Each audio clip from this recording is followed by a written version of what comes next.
Арма ағайын, бүгін 22 наурыз келіп жеткен ұлыстың ұлы күні баршаңызға құтты болсын.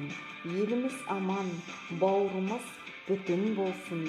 Барлық отбасыға амандық, береке бірлік, бақ дәулет, молшылық, тоқшылық әкелсін.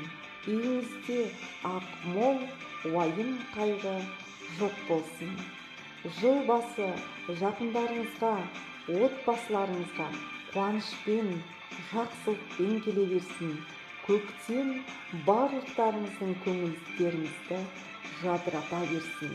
Ораза айында келген әз наурызда баршаңыздың арман мақсаттарыңыздың орындалуын, тілектеріңіздің қабыл алуын Аллам нәсіп етсін.